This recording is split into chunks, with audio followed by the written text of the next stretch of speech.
Yeah, so that was scary. I was at a Super Bowl party last night. A friend of mine was hosting one out like 30 minutes away from where I live, and I figured, you know what? I've never gone to like any of these things outside of what my family would go to as a group. So I go out there, I have a really good time. I know a lot of people there, and there are a couple of people there who I don't know particularly well that I got along fine with. So I would not take back going to that party for anything. But at this party, I went knowing that the offer was on the table to stay the night if things got too rowdy or it got late by the time stuff started wrapping up or if the weather got bad. Things didn't get too rowdy. It was not far from midnight by the time I decided to go home.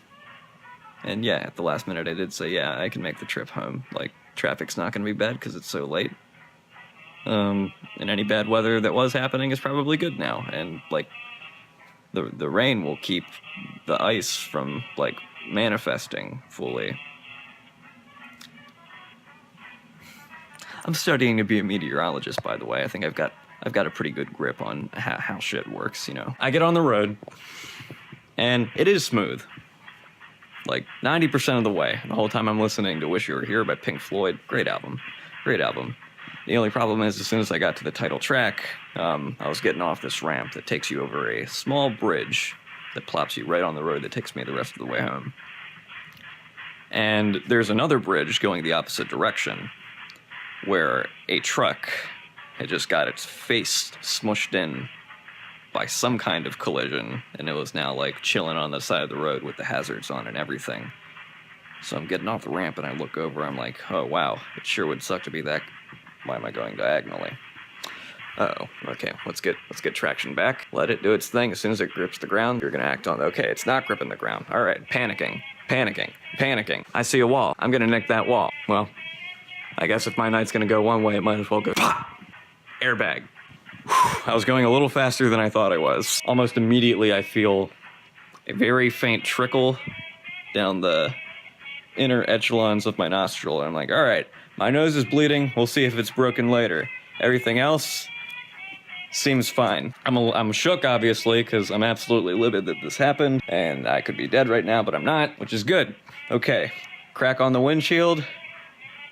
What's this shit coming out of the vents? Oh god, the engine must be fucking up. This sucker's gonna go up. Come on, go back, let's get out of here. In hindsight, there were like 2 or 3 things in this whole endeavor I could have done a little bit differently. Namely, turning the hazards on, assessing the driving condition of the car, maybe trying to start it up after the collision. Because, like, I was now facing the opposite direction of where this bridge is supposed to flow, traffic-wise. And it's an obstacle, it's basically taking up a whole lane. In my panicking, like a Michael Bay fireball is about to come out of this guy, and I don't want to be around for that. Now that I know that there's this weird toxic smelling powder that comes out with the airbag, I'll know in the future that, okay, just like stay in the car, make sure you're okay, make sure people know shit's going on with the hazard lights, and then if it doesn't drive, you can act according to that. I was trying to do the right thing, even though I didn't start out correctly with dealing with the crash. Called my folks, told them where it was, told them I was okay, told them what was up with the car, and they've been super cool about it, God bless them. And then I did call 911. It would be the correct thing to do, to call 911. They asked me if I needed an ambulance. I said no, but I just don't know the current state of this car, and in the event that we need to get it off, like, it wouldn't hurt to have, like, someone to help guide people away from it. So, yeah, long story short, folks showed up. I got out of the car because, you know, my dad would have a better time handling a problematic car than I would, because that's what he does for a living. He works with cars, he deals cars. And then the cop essentially made sure we got out of the way of oncoming cars. Because this bridge, oh my god, this bridge. There was no ice the whole ride over that I passed over with my car. And suddenly, I get on this bridge. It's the same color as it always is at this time of night with the lights shining off of it. And it's slick as fuck. And even just getting out of the car when I initially was dealing with the situation, it touched the ground and just there was immediate slickness. I was like, you gotta be kidding me. There is no way anyone would have known that there was ice on here. Even my parents, you know, a few yards away from where the bridge ended, they got out. We're like, okay, move really carefully right now because the ground's really slippery.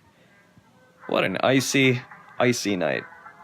In the end, though, I'm okay. Aside from a little soreness up here, I don't think my ribs are broken, but, you know, that airbag's essentially like getting Falcon punched in the face by Stay Puft Marshmallow Man, so I'm probably getting some, like, delayed reactions in my body to taking it. But, yeah, surreal experience, scary for sure, a little frustrating, just because if I knew more about ice and just, like, being a smart person, I would have stayed at that party.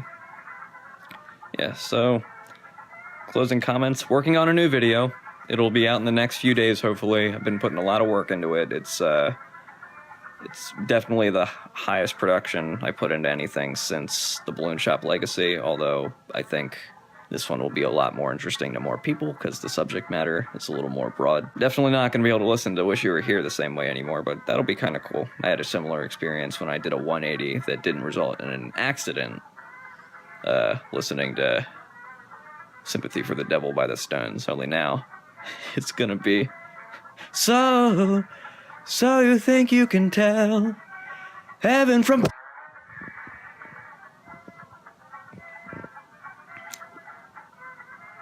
Oh, I also don't care who won the Super Bowl. I like the Eagles, but that's literally only because I saw Invincible, the movie about Vince Papale with Marky Mark. I just remembered they won. I didn't watch most of the game because I was too busy talking to people, because, I don't know. Football's dumb. Just kidding. Not really, it is, but a lot of things I like are dumb too, so. Hope you all have a good day. Still breathing.